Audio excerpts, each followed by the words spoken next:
I'm here today with the Vietnam Helicopter Pilots Association of Florida. We have supported this event for probably close to 30 years now. It's a wonderful thing for us because it gives us an opportunity to tell our story. You don't find a lot about the Vietnam War in textbooks in school nowadays, and so oftentimes teachers will bring their students out and they come particularly to our table. We're all set up. We have some replicas of things that were used in Vietnam, not just guns and ammo, but also helmets and so forth. All of that here to help to educate the public as to what we did, how we did it, and the things that we did it with. When they see helicopters in wars, usually portrayed by Hollywood, up on the screen, and they get certain impressions, about what war is all about, and also the aircraft that we flew. But up close, they realize that, hey, especially we have a chart over here that lists those who were killed in Vietnam from the state of Florida alone. And then it becomes a reality that war is not, something that you play with. War is a dangerous thing. It's an ugly thing. And then when they take a look at the helicopter, they realize that, oh, you flew that little thing? Yes. And we were sitting ducks, basically, because there's nothing in the sky that will protect us. We can't hide behind anything. And so they realized that, wow, that's a tough job. The closest I ever came to an aircraft was 35,000 feet, watched them fly over. But I never thought that I could actually fly an aircraft. That just wasn't on the table for me. I grew up during the civil rights movement, the time of segregation, Jim Crow, and there just wasn't a lot of opportunities for black folk. Now, depending upon what area of the country you grew up in, maybe you had more of an opportunity. But I grew up in the city. The school counselors that we had, would tell us, well, you probably be a teacher or you'll be a bus driver and so forth. They never, ever mentioned that aviation was an option. I never saw anybody that looked like me that was wearing wings.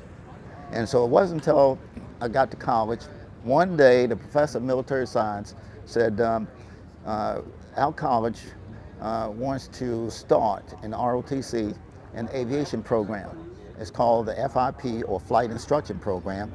It's the same program that the Army had back during World War II, that the Tuskegee Airmen went through. So anybody that wanted to fly, raise your hand. And of course, I was kind of a daredevil back in the day. I said, fly? Yes, indeed. Sign me up. And so I went through flight training while an ROTC student. And so I was able to get my private pilot's license while in college. I was the only one in my ROTC class that actually qualified to be an aviator, to be a pilot. Out of all that wanted to be, I was the only one that did. Now, since the Army sponsored the program, they paid for my private pilot's license and all that. And because they did, I was obligated then for 3 years, active duty, flying. They just said as an aviator. So I get on active duty, I get orders, and lo and behold, they said, you are going to school to be a rotary wing aviator. I said, well, what's that? They say, well, that's flying helicopter. I said, no, you got the wrong set of orders here. I'm supposed to fly fixed wing. I'm fixed wing qualified. I have a private pilot's license. They say, we don't want to hear that. Your orders say rotary wing, and that's where you're going. We need helicopter pilots, especially in Vietnam, and that's where you're going. The Vietnam War is a very unpopular war. As a matter of fact, I think Dr. Martin Luther King Jr. said that the Vietnam War is a white man's war fought by blacks. And those kinds of concepts, that was the sentiment back in the day. And so I was kind of persecuted, yelled at, screamed at, demonstrated against, and so forth. And people said, what are you doing in that uniform? And so forth. And I was at ROTC. And so here I am on the bus, and people looking at me, like, you fool, you crazy. And I had to take all that because I wanted to get my degree. In order to get my degree, I had to take ROTC, and that was that.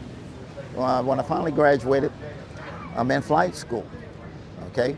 So the training is tough training. okay? Not a piece of cake at all, very demanding program. And so in addition to the pressures of just learning how to fly the helicopter and doing well, I also had the pressures of certain classmates, okay? Because, you know, if you're prejudiced or if you're racist, you know, when you go in, then you don't just leave that at the door. You know, you still have those kinds of attitudes. And so for the most part, I wasn't welcomed in flight school. And so I had to endure those kinds of things from my own fellow pilots, student pilots at that time. And then at the same time, I had the pressures of the community because we had to find a place to live. Well, when I see a sign that says vacant, okay, so I go up, knock on the door, and lo and behold, they see, okay, that I don't look like them. And all of a sudden, oh, the room's already taken. Finally, some 30 miles from the base is where I ultimately found housing. And so now I had not only the demands of a tough flying program, aviation program, but also the community, and then, like I said, some of my classmates, you know, who just didn't know why I was there to begin with. I was the only black in my class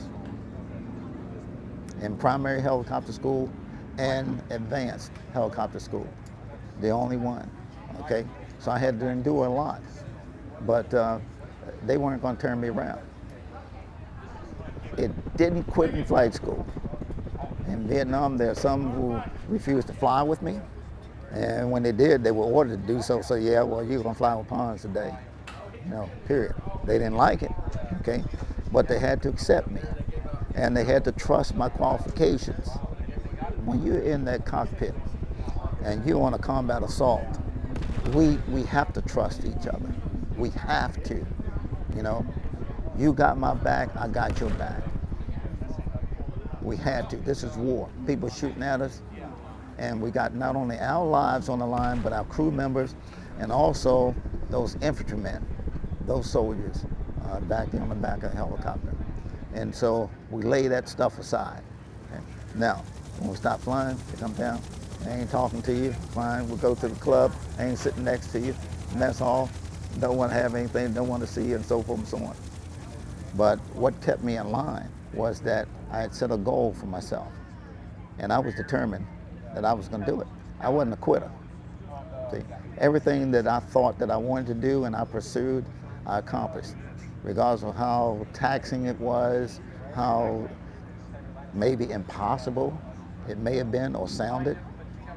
Because my mother told me that don't ever let anybody tell you what you can't do.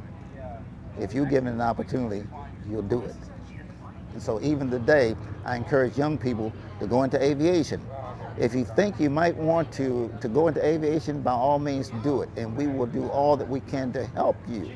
As a matter of fact, our organization, the Vietnam Helicopter Pilots Association of Florida, we have a scholarship fund, if you would.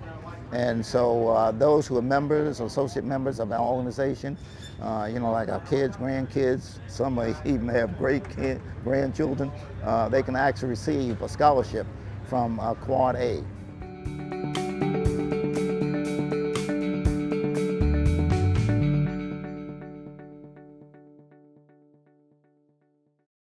It's toxic to fly hypoxic.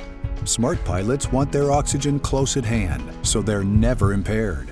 That's why Aerox is proud to introduce the Boomula, the first headset-mounted oxygen-conserving cannula designed to make hypoxia impairment obsolete.